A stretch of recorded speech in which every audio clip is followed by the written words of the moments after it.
La verdad que es una alegría y la verdad que consideramos que tu presencia enriquece este espacio. Y vamos a arrancar como con todos los invitados para que nos cuentes un poquitito tu hoja de ruta. Sos nacido en La Plata. Claro. ¿Dónde te formaste? Instituto Médico Platense, igual que todos mis hermanos, igual que todos mis hijos, en medio como ahí. Y creo que muchos de los de acá, ¿no? Seguramente más de uno. Fui a la escuela número 2, la que está en 9 y 47.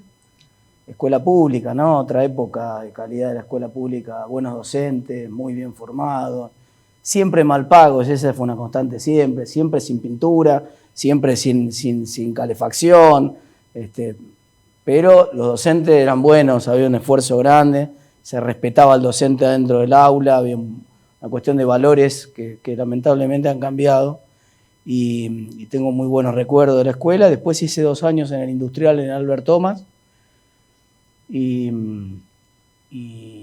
yo quería hacer una carrera social, no, me di cuenta que no me gustaba, pero no era lo vocacional mío, y me pasé a un bachillerato que era el del Colegio Nacional 2 en ese entonces, que funcionaba en la tecnológica, en el edificio de la tecnológica, ya en 60 y 124, ¿no? Así que todos los días salía caminando, vivía en 5 y 45, acá a 2 cuadras. Sí, sí. Había vivido uno de mis hermanos ahí, así que todos los días a las 7:15 de la mañana arrancaba caminando para la escuela, cruzaba el bosque y ahí llegaba. Y después me metí en Derecho cuando terminé. Vos sabés que yo soy radical desde muy chiquito. Ajá. Y me tocó, digamos, empezar a militar en la juventud del radicalismo en los últimos años de Alfonsín, que a la economía no le iba bien, la hiperinflación. Y yo dije, esto no nos puede volver a pasar, y me puse a estudiar economía, momentos difíciles para la Argentina, y me apasionó, digamos. Si tuviera que elegir de vuelta, creo que elegiría de vuelta la misma carrera, así que me metí a estudiar ahí de lleno. ¿En qué año ingresaste? 93. O sea que un momento difícil para el radicalismo, digamos, muy en líneas difícil, generales. muy difícil porque se había ido Alfonsín en el 89, teniendo incluso que adelantar algunos meses de la entrega, todos recuerdan ese momento. Y Menem, después de trastabillar los 2 primeros años, que no daba pie con bola, lo trae a caballo, hace la convertibilidad termina con la inflación, y ya había la economía para ese entonces volaba, ¿no? Entonces era como que uno no podía discutir. En ese entonces todos los peronistas eran menemistas, después se dieron vuelta algunos. No quiero hacer ofensas personales, pero entonces era difícil discutir con los peronistas porque realmente tenían un argumento fuerte en la economía. Finalmente habían dominado la inflación, la economía estaba creciendo, y eso era obviamente un desafío para todos. Te llevo rápido en el túnel del tiempo, te pongo en el hoy y te digo, ¿qué mea culpa harías hoy con este sentimiento radical que ya expresaste de lo que fue aquel periodo 83-89? Lo que pasa es que hay que ponerse en la cabeza de lo que es ese momento, ¿no? Ahora estaba leyendo un libro hace poco que se llama Ahora Alfonsín, que cuenta la historia desde que se toma la decisión el gobierno militar de que volvía a la democracia, iban a hacer elecciones, hacen la convocatoria, hasta que finalmente Alfonsín es electo, ¿no? Prácticamente un año. Y cuenta, y no se habla de economía en toda la campaña del 83, es decir, a pesar de que había una inflación altísima. Ese año 83 terminó en el último trimestre casi con 600% de inflación. Era un escándalo. Pero la preocupación era la libertad, era la vida, era la paz. Ese además era identitariamente nuestro lugar, ¿no? Somos la vida, somos la paz, cantábamos con los muchachos de la juventud. Y entonces, claro, el valor era ese. Alfonsín, con tal de consolidar el proceso democrático y además ponérselo a la mochila al hombro y esparcirlo por toda América Latina, porque la mitad de América Latina todavía estaba en dictadura, sacrificó todo, inclusive la economía, con tal de llegar, de poder entregar el mando, de que se consolidara la democracia. Fíjate que para consolidar la democracia, ahora que está la discusión de la ley base, si algunos no entienden algunos votos, Alfonsín le da a Menem la ley de emergencia económica y la de reforma del Estado, las 2 primeras leyes que son el acuerdo para pasar el mando, le da las leyes que Menem necesita. Aun cuando él sabe que no es bueno lo que va a hacer Menem, no está de acuerdo con la economía que planteaba Menem ni con las ideas de Menem, pero entiende que era más importante la consolidación de la democracia, de los valores, y me parece que ahí la apuesta fue un pleno a la democracia. Y después cuando vos decís, pero te guardaste alguna ficha para ponerla al cero, ¿viste? para poner que por ahí a la economía, a ver si se puede bajar la inflación. No. Entonces Alfonsín, que tampoco tenía una formación en economía importante, claramente malgastó los 2 primeros años de la gestión, debió haber arrancado con su ruil de arranque. Grispus nunca tuvo un plan económico, ahí era más de política económica que de economía, había un planteo inicial de que todos los países de América Latina iban a repudiar la deuda e iban a negociar en conjunto condiciones distintas. Nunca pasó eso. Cuando Argentina llegó a Estados Unidos, los líderes argentinos para negociar esa deuda, Estados Unidos había arreglado primero con Brasil y después con México, que México había defaulteado en el 82. Entonces ya para cuando Argentina piensa que viene con el respaldo del resto de América Latina, estaba solo. Y no tenía ninguna chance de negociar nada y por lo tanto esos 2 primeros años fueron realmente una oportunidad porque después la sociedad, que había depositado mucha ilusión en la democracia, con la democracia se come, con la democracia se educa, ¿no? Con la democracia se cura. Decía, bueno, pero para que con la democracia, con esta inflación no podemos comer. Entonces, muy rápidamente empezaron a arreciar los programas económicos y acertó rápidamente su ruil con el esquema del Plan Austral, pero ya se había desgastado mucho la economía, la situación del déficit se había complicado mucho, y después ya fue todo muy cuesta arriba. Ahora, vos te llevo a una reflexión futbolera que escuché en estos días, pero que me pareció muy interesante. De la misma manera que un deportista a lo largo de la competencia va madurando y va cambiando sus pensamientos y posturas respecto al deporte que practica, lo mismo le pasa a los técnicos. Es decir, el técnico que inicia un proceso no es el mismo que vas a encontrar a mitad de camino o al final. No, claro, y ahí es donde está la capacidad. Entonces, ¿existió quizás una falta de cintura para responder a esos cambios que se fueron suscitando y uno quedarse aferrado al libreto que tenía al inicio de un gobierno? Bueno, es muy interesante eso. Hay un libro de Juan Carlos Torre que se llama Memoria de una temporada en el quinto piso, ¿no? Juan Carlos Torre era un sociólogo que asesoraba a Alfonsín y que todos los días tenía la costumbre sana, cuando terminaba el día a las 9, 10 de la noche, las últimas reuniones, se sentaba en la oficina y hacía un libro diario, ¿no? Entonces decía, hoy tuvimos la negociación, vinieron los del gremio, tal gremio, discutimos con los del Fondo Monetario. Entonces es muy rico porque no es la lectura con el diario del lunes, sino que iba teniendo el raconto día por día. Y ahora lo sintetizó en un libro, y ese libro muestra una cosa importante, que es que no había un solo comando y todos atrás empujando como en un scrum de rugby, digamos, ¿no? Más bien estaba la parte técnica del gobierno de Alfonsín, por ejemplo, Surril ni siquiera venía del partido, y luego era muy fuerte el partido institucionalmente, entonces la convención se expedía o el partido se expedía, y eso era fuerte también, tenía una influencia muy fuerte, que no iba siempre en el mismo sentido que Alfonsín, y el Parlamento, por otro lado, también tenía sus diferencias, entonces había como 3 niveles de acuerdo de las cosas, y eso le llevó un tiempo también a Alfonsín aprender a manejarse en ese esquema, ¿no? Y él fue aprendiendo. De hecho, cuando vos ves cuando uno dice soy alfonsinista, la segunda pregunta es ¿de qué Alfonsín? Porque hay un Alfonsín del 83, en realidad, si apuramos un poco, hay un Alfonsín del 73, hay un Alfonsín del 83, y efectivamente hay un Alfonsín del 88, que cuando ya se está terminando su mandato, hay una sesión de apertura de sesiones de Congreso que en ese entonces se hacía en mayo, toca 2 de mayo la apertura de sesiones y Alfonsín hace la apertura y tiene un discurso de Alfonsín que si uno lo escuchara podría ser un discurso muy liberal de hoy, digamos, reconociendo que el Estado se había pasado de tamaño, que había que hacerlo más eficiente, que había que avanzar en procesos de privatizaciones, que había que darle lugar a la iniciativa privada, o sea que uno mira y era un Alfonsín que había aprendido sobre la marcha, que por ahí sus primeras convicciones eran muy dogmáticas y que después tenía que ser en la práctica, sobre todo en la práctica de gobierno, mucho más pragmático, ¿no? Así que estoy seguro que el propio Alfonsín aprendió. Muchas veces la experiencia es un peine que te da la vida cuando te quedas pelado, dice el dicho, ¿no? Entonces, vos decís, ¿cómo yo gobernaría distinto si arrancara de vuelta hoy de cero? Y sí, claro, bueno, pero aprendés y ya se te termina el mandato. Ahora, yo me pongo a imaginarte a vos con 17, 18 años entrando en Franja Morada y con toda la vorágine que significaba pertenecer a una estructura que estaba con mucha chapa en la facultad. Ujú. Ahora, la primera vez que vos empezaste a asimilar lo que era un posicionamiento político y viviste tu primer frustración o tu primer desengaño en la política. Hubo un desengaño muy grande en mi casa. Primero que yo por ósmosis medio lo tomé, que fue en su momento las leyes de punto final y evidencia de vida Alfonsín.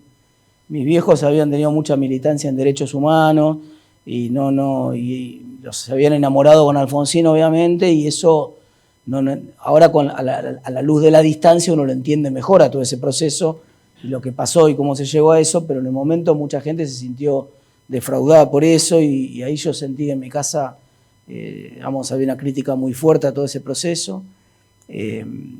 Después también, por supuesto, el fracaso de lo económico, que me motivó inclusive a terminar estudiando economía, ¿no? O sea, a mí me gustaba discutir de economía y de política desde que soy chiquito, desde que tengo uso de razón en la escuela secundaria, incluso en la primaria. Empezamos a militar en la Franja Morada secundario, se llamaba, con Maxi de Lorenzo, que era muy, muy amigo mío, y teníamos 12 años, todavía no teníamos ni siquiera edad de secundario. Nos colamos ahí en la Franja Morada secundario, teníamos edad de primaria.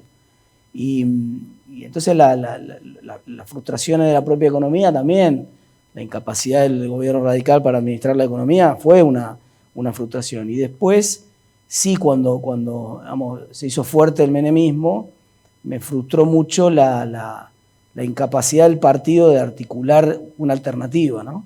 Sí, siempre discutiendo dogmas, demasiada discusión, siempre todo con el radicalómetro, que sí, este es más radical que este otro, qué sé yo, en la discusión interna nuestra, y que está bien, que es importante, ¿no? Yo digo, el radicalismo está muy pendiente de su pasado, que siempre uno nunca lo tiene que olvidar, pero en la ponderación, en la cantidad de peso, demasiado pendiente del pasado y poco pendiente del futuro. O sea, discusiones hacia adelante, alternativas a eso, salvo la figura de Terraño, que tal vez en algún momento esbozaba alguna alternativa, se animaba a discutir y a debatir con Cavallo. En ese entonces, el partido más bien parecía desorientado, ¿no?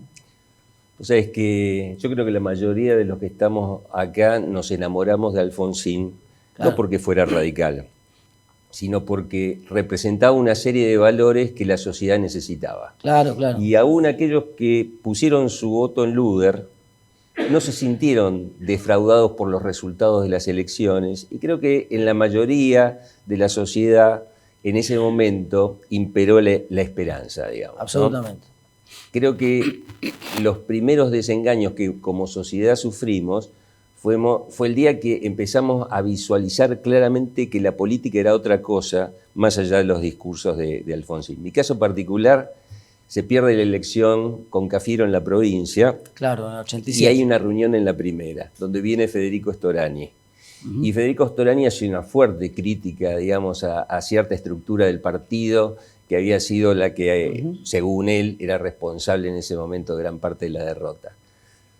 A los 15, 20 días hay un contubernio para arreglar el comité de provincia, sale como Federico Storani quería y se acabaron las críticas. Y ese fue mi gran desengaño en la política, sí, y nunca más pisé ni una unidad básica ni un comité. Claro, y claro, uno empieza a ser más, digamos, un espectador. Por eso digo que los desengaños, en algunos casos, algunos nos han, digamos, lastimado un poquitito más. ¿Cómo es la Argentina que vos desde esta visión política tenías allá en tus orígenes, te digo, hasta después de Franja Morada, ya como profesional, uh-huh, y empezando a tener una postura, digamos, frente a la Argentina que te rodeaba? ¿Cuál era la imagen de Argentina que vos pretendías y un poco el parangón con la Argentina que ves hoy? La imagen que me gustaba a mí era la imagen de los creadores de la Argentina, la imagen de las oportunidades, de que el acuerdo institucional podía generar valor. Vamos, la de Alberdi, la de la construcción de las instituciones, de las reglas de juego, la de Roca, la de la ley 1420, la de todo ese proceso que va de la generación del 37 a la generación del 80, generó las bases de la Argentina. Y en ese proceso, vos fíjate, mirá cómo cambian las cosas, ¿no? Sarmiento, que nadie puede discutir el enorme rol que tuvo, no solamente en educación, porque es reconocido por su aporte en la educación, pero fue el primero que entendió que para gestionar había que medir. El primer censo lo hizo Sarmiento con la convicción de que para hacer una política pública había que medir. Fue el pionero en materia de infraestructura, en comunicaciones, terminó el Código Civil que había empezado Mitre, es decir, hizo un trabajo notable.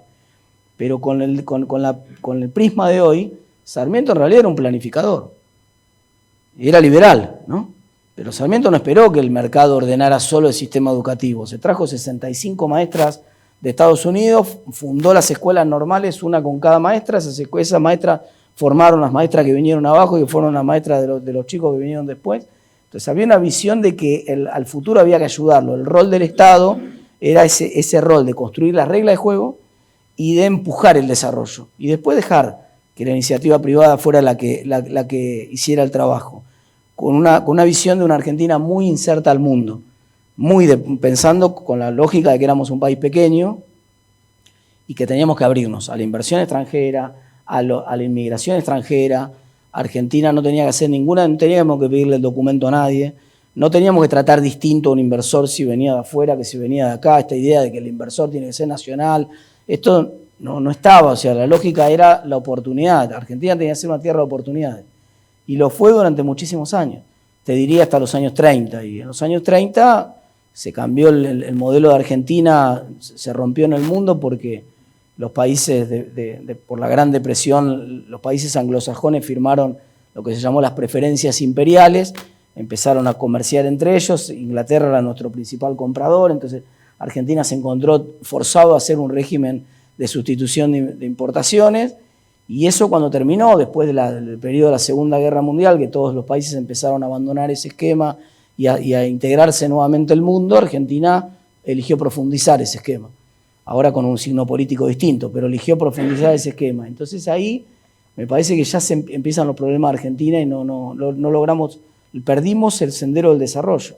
Y ahora vos tenés dos modelos cuando mirás hacia adelante, ¿no? Esto hacia atrás. Cuando vos mirás hacia adelante, ¿qué tenés en el mundo? Tenés los países que funcionan y los que no funcionan. Y de los que funcionan tenés el modelo de los nórdicos, que es el que me gusta a mí, que es un modelo con mucha libertad económica. De hecho, Suecia, Dinamarca están entre los países de mayor libertad económica del mundo. La reforma laboral que nosotros pusimos en la ley de bases está inspirada en cómo funciona el mercado laboral en Dinamarca. Esencialmente es un modelo nórdico. Y después tenés otro modelo que también funciona, que es el modelo de los países anglosajones, que tienen menos Estado, también menos impuestos, obviamente, y que cada uno tiene un poco el futuro que se puede pagar, ¿no? Y ahí tenés Australia, Nueva Zelanda, Irlanda, digamos, el otro modelo. Yo creo que la discusión política hacia adelante es entre esos dos modelos, ¿no? Nosotros tenemos que tratar de que la Argentina, más allá de que a mí me guste uno, pero que la Argentina entre en esa discusión. Si los gobiernos fueran desde los que quieren que seamos Noruega hasta los que quieren que seamos Australia, Argentina sale. Ahora, si nosotros empezamos a plantear cosas que no funcionan en ningún lugar del mundo, que fue lo que nos pasó desde prácticamente los 30 para acá, por izquierda o por derecha, porque desde las propuestas de la izquierda extrema, de un socialismo que no existe ni funciona en ningún lugar del mundo, a la propuesta anarcocapitalista de Milei, de un país sin Estado, que tampoco funciona en ningún lugar del mundo, ahí hay un denominador común. Miren, estas cosas no andan en ningún lugar, no experimentemos esto. Tratemos de llevar a la Argentina hacia una discusión civilizada de mundos posibles. Y creo que hacia ahí estamos yendo. O sea, es que esta bisagra que vos imponés en los 30, la puso también Pablo Lázaro en la última tertulia que tuvimos, en cuanto a la visibilidad de la masonería en la historia argentina. Porque pareciera que después de los 30... la cubre, digamos, un manto de oscuridad que uno no sabe por dónde se filtra, digamos, pero hasta los 30 era explícito que la generación progre, la que construía ciudades como esta, de pronto pertenecía, digamos, al tema de la Amazonía. Es interesante ver cómo, sea lo que haya ocurrido por aquellos tiempos, desde lo social, desde lo político, incidió en múltiples aspectos de lo que es el futuro de lo que después fue, digamos, Argentina. Vamos a tocar después un cachito de la ley de bases, pero antes de eso me gustaría incursionar en esto que yo había planteado en la invitación acá a los amigos de la nueva política. Vos pertenecés a una nueva camada de políticos Y uno le gustaría, digamos, interpretar dónde están los modelos de esta nueva camada. Cuando vos hablás de Alfonsín quedaba muy claro porque él lo explicitaba, o lo que pudo haber sido después el caso de Menem también, o sea, tenían sus puntos de referencia en los viejos líderes de los partidos y gran parte de su poder en el respaldo de esos partidos. Pero parece que todo eso se ha diluido. Hoy, ¿dónde están los puntos de referencia de la nueva política? Primero, este fenómeno que vos mencionás está en todo el mundo, ¿no? O sea, el viejo paradigma de los partidos políticos se debilitó mucho y entonces empiezan a aparecer figuras sin trayectoria en los partidos. Bueno, el mismo Trump en Estados Unidos, ¿no? Prácticamente desde afuera de la política, viene, pide permiso en el Partido Republicano, es candidato a presidente, pasa contra todo pronóstico, va pasando las primarias del Partido Republicano, va posicionándose como el candidato y finalmente termina siendo presidente de Estados Unidos. Cambia dramáticamente la forma de la comunicación política. Al cambiar la forma de la comunicación política, cambia la fórmula también para ganar una elección. Fíjate, Milei es un presidente que gana una elección sin partido político. Eso era impensado. Eso era absolutamente impensado. Y sí, la gana comunicacional con una fuerza comunicacional muy fuerte. Y te cuento una anécdota para que entendamos esto, para que sirva ilustrativamente. Yo hice una recorrida muy grande todo el año pasado en toda la provincia de Buenos Aires, también apoyando a nuestros candidatos por el interior del país. Tengo un nivel de conocimiento relativamente alto por haber estado tanto tiempo en los medios de comunicación, en la televisión, en la radio. Donde voy, en cualquier lugar, no te digo que soy famoso, pero me conoce en general la gente. Y un día teníamos un acto, teníamos una candidata que tenía un acto en La Matanza, en San Justo. Yo había ido mucho a La Matanza, pero había ido al primer cordón de La Matanza. Y había ido a Ramos, había llegado hasta San Justo, pero no había ido más allá. Y decidimos ir a ver el acto con unos muchachos del partido que estábamos ahí y dijimos, no vayamos en auto, vamos en tren, vamos a Pompeya y nos tomamos el tren con los laburantes. A las 6 de la tarde, cuando salen todos los laburantes, vamos en el tren. Yo me va bien, digamos, somos parte de esa nueva política. Antes el radicalismo le tenía miedo a meterse en el Gran Buenos Aires, un lugar. Nosotros vamos cuerpo a cuerpo porque digamos, tenemos cierto respeto dentro incluso de los que piensan distinto a nosotros. Bueno, bárbaro, ¿no? Nos fue bien en el tren, 10 puntos. Y le digo, no bajemos en San Justo. No bajemos en San Justo. Vamos hasta el final del recorrido.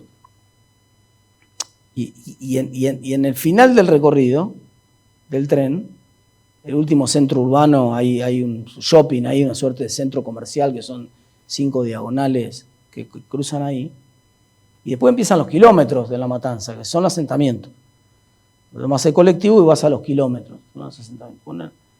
Cuando estábamos ahí, no me conocía nadie, estuvimos 2 horas. Ahí está el McDonald's, que supuestamente más factura de la Argentina, el montón de centro comercial importante, y estuvimos 2 horas y ni para putearme me conocía alguien, ¿entendés? O sea, vos sí, aunque sea uno que me putee, pero no conocía a nadie.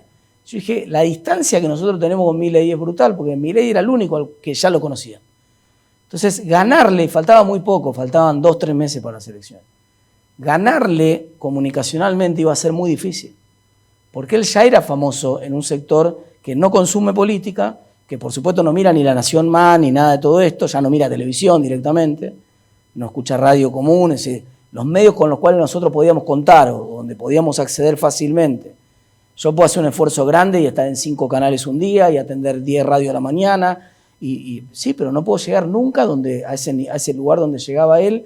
¿Y con qué llegaba? Con videos que se hacían virales y millonarios en seguidores o en visualizaciones en TikTok, porque gritaba en un lugar, porque se peleaba con otro, y conectó muy bien con el momento ese de la sociedad en ese momento. La sociedad estaba harta. ¿Quién era el candidato que demostraba el hartazgo? Y bueno, él que estaba harto con todo también y que quería patear la política y a los políticos y a todo, y conectó perfectamente bien. Nosotros no supimos encontrarle el agujero al mate ahí. Entonces, está cambiando la forma de la construcción política. Vos ahora, eso lo cambió también el PRO en su sentido. El primero que lo vio fue el PRO. El PRO empezó, en vez de construir candidatos que tenían que tener una trayectoria a lo largo del partido, iba a buscar candidatos populares primero y los hacía del partido después. El famoso caso de Miguel del Cel en Santa Fe probablemente sea el más conocido, pero tuvo muchos de esos cuadros en los distintos municipios donde iba y buscaba algún deportista, algún artista, alguna persona con alguna trayectoria que ya fuera conocido, porque siempre en la política la inversión más costosa, más difícil en tiempo, en recursos, en un montón de cosas, es que tus candidatos sean conocidos. Es decir, el famoso de cuánto mide un candidato, ¿no? ¿Cuánto mide un candidato? Ese es lo desesperante de cualquier candidato. Cuando vos tenés un candidato que mide ya de arranque, sin que haya hecho ninguna campaña, eso vale oro, porque eso cuesta un montón. Entonces, y tuvimos algunos antecedentes también antes. El caso de Narváez, por ejemplo. De Narváez llega a la política, en realidad por un aporte importante, compra el canal de difusión más importante, no es que compra el canal, pero compra el programa de Tinelli en su momento, se hace famoso en un sketch porque tiene un doble que va a un sketch y hace la lica alicate, hace un par de bromas, se hace famoso también La Sociedad Cansada, 2009, en el medio de una crisis, con ganas de castigar al gobierno, hacer un voto castigo, y pasa Piñón Fijo por la puerta y le dicen vení que te votamos a vos. Digamos, ¿no? Y la sociedad lo elige a de Narváez. Después no se consolidó porque obviamente no había nada atrás de eso. Pero como fenómeno apareció, ya iba dando esas señales, ¿no? Y esas señales aparecen en un montón de lugares. Entonces hoy, vos con el teléfono democratizó mucho.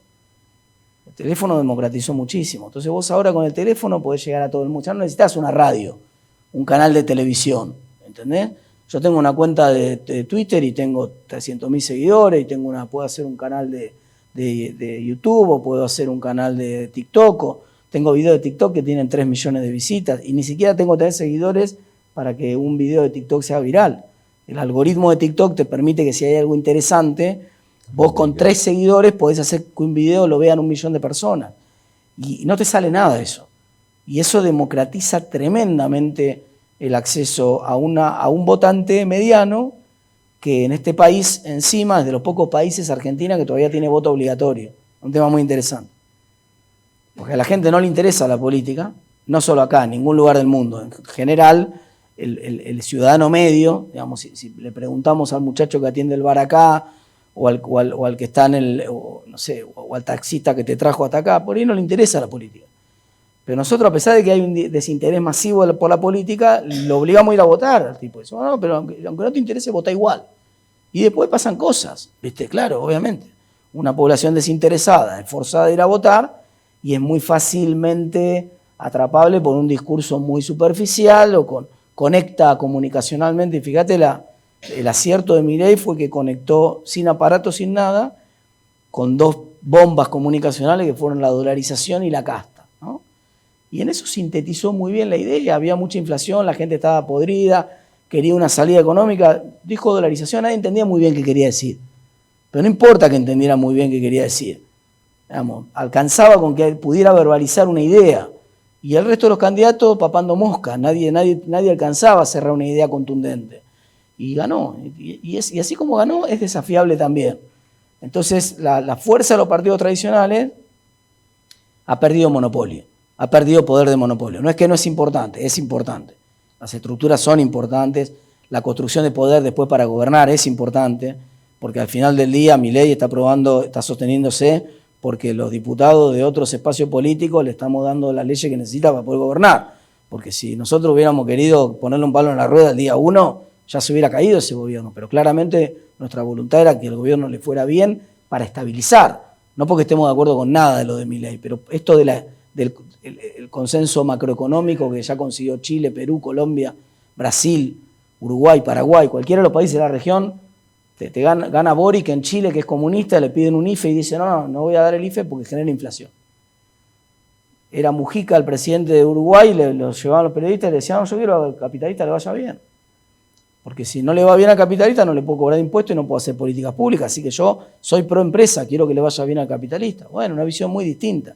Eso nosotros necesitamos construirlo en Argentina.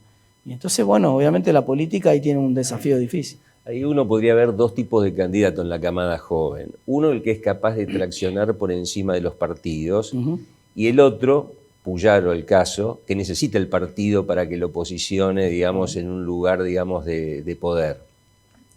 Ahora, lo que vos haces referencia de Milei era mucho más sencillo para verlo a la gente que vivía fuera de Argentina que a los que estábamos acá adentro, porque casi como un estereotipo, la mayoría de nosotros minimizó la envergadura política de Milei desde el inicio. Y a nosotros nos pasó de estar fuera del país, un taxista en Madrid, y decir, yo tengo un solo ídolo en Argentina, y yo esperaba a Maradona, Messi, ¿quién me va a decir? Me dice Milei. Y para nosotros Milei no estaba ni en el radar. Amigo médico de Paraguay, che, el que ustedes tienen allá como candidato, me dice, es Milei. Juntó 200 empresarios acá en Asunción, y para nosotros acá no existía en ese momento. Claro, claro. Y yo creo que eso es lo llamativo, que a muchos candidatos, a Milei no lo veían ni por el espejo retrovisor, y de pronto, digamos, se impuso de una manera totalmente inesperada. Y acá me viene el interrogante de saber si en tu caso particular los medios... Ahí está llamando Milei, quiere saber si vamos a Sí, ir a sí, Tucumán. no. Decirle que sí, decirle que vamos a Tucumán, que no hay problema. Que corte porque... Digamos, es el 9 de julio, así que... Bien, el tema, si los medios de comunicación te sedujeron a vos, digamos, por lo que en sí mismo te ofrecían como plataforma para hacerte conocer, o vos ya lo viste desde el inicio como un trampolín a lo que era tu proyección política.